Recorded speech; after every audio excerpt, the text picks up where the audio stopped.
انتم لباسلہن صدق اللہ العظیم۔ درود پاک پڑھ لیجئے۔ الصلاۃ والسلام علیک یا رسول اللہ وعلی آلک واصحابک یا حبیب اللہ۔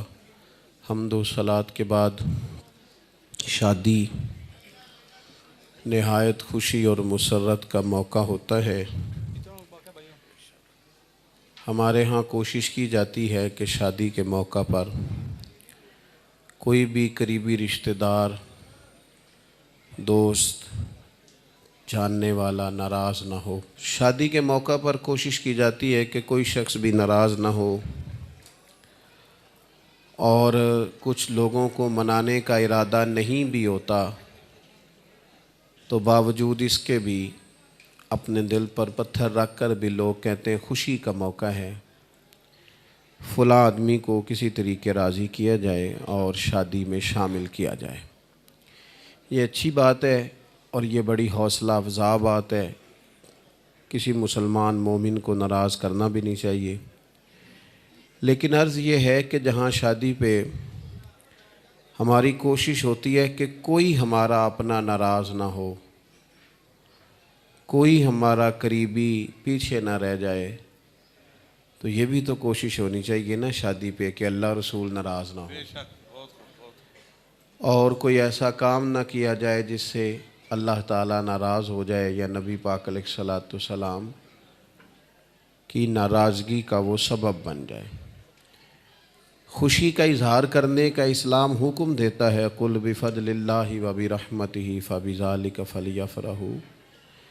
خوشی کا تو یہ دین ہے، حضور تو ہر وقت مسکراتے، لیکن خوشی کسی ایسی چیز کا نام نہیں ہے جس میں شریعت کی مخالفت ہو۔ آپ کھانا کھائیں، اچھا لباس پہنیں، خوش ہو کے ایک دوسرے سے بات کریں، کوئی ضروری ہے کہ خوشی ساری کی ساری ڈھول باجے میں رہ گئی ہے، اور خوشی ساری کی ساری ان کاموں میں رہ گئی ہے جہاں مرد عورتوں کا اختلاط ہو، جہاں نوجوان لڑکے اٹھ کے عورتوں کی مووی بنائیں؟ یہ تو کوئی خوشی نہیں ہے، یہ تو ناراضگی ہے۔ اور ویسے بھی یہ جو نکاح ہے، یہ اتنی بڑی بات ہے کہ نبی پاک علیہ السلام نے فرمایا النکاح من سنتی، فرمایا نکاح تو میرا طریقہ ہے، یہ تو حضور کا طریقہ ہے، یہ تو دینی کام ہے۔ یہ تو فرمایا کہ نکاح نصف ایمان ہے، یہ تو تکمیل ایمان کا ذریعہ ہے، یہ کوئی دنیاوی کام تھوڑی ہے، یہ تو بالکل دینی کام ہے، روحانی کام۔ اس میں تو انسان طاقتور ہو جاتا ہے عملی زندگی میں، وہ عیب سے، گناہ سے، بدی سے، بد نظری سے بچتا ہے، تو یہ تو ایک دینی کام ہے۔ تو دینی کام کو دنیاوی بنا دینا، حضور کی سنت میں سنت اور طریقے میں غیر کی آمیزش کر، یہ تو کوئی طریقہ نہ ہوا۔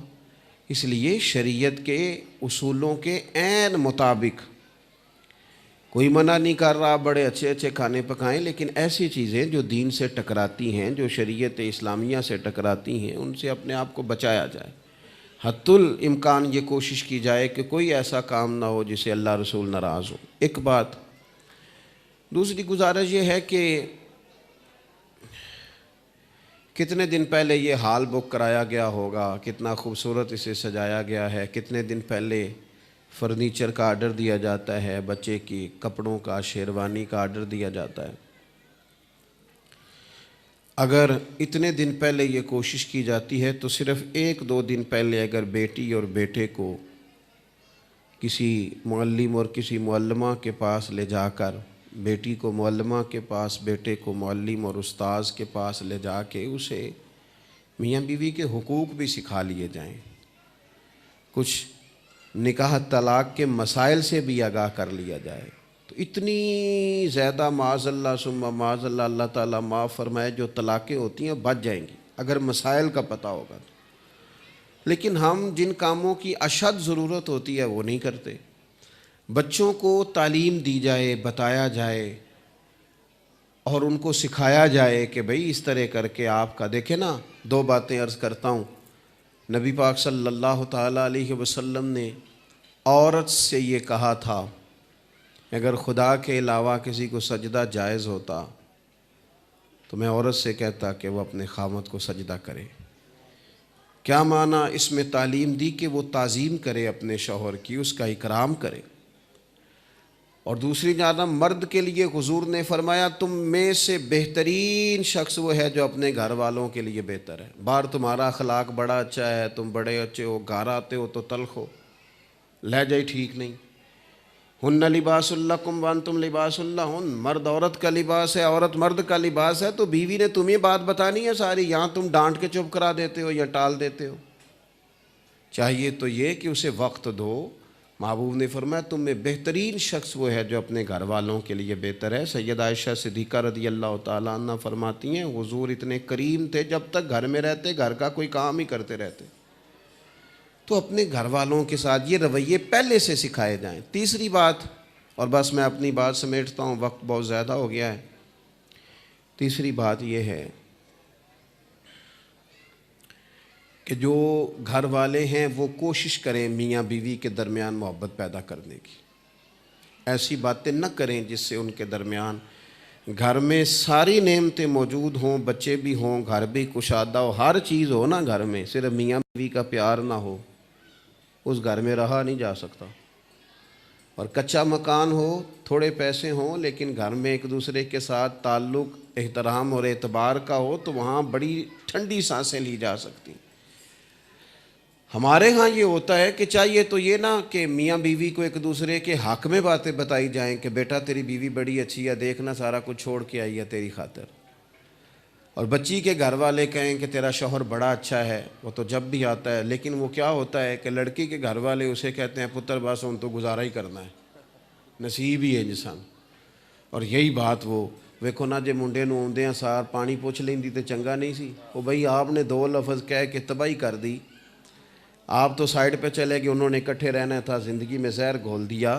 اللہ کے رسول علیہ السلام نے سیدہ فاطمہ اور مولا علی شیر خدا کا جب نکاح ہوا تھا تو کہا تھا اے اللہ ان کے درمیان محبت پیدا کرنا، اللہ انہیں محبت سے رکھنا۔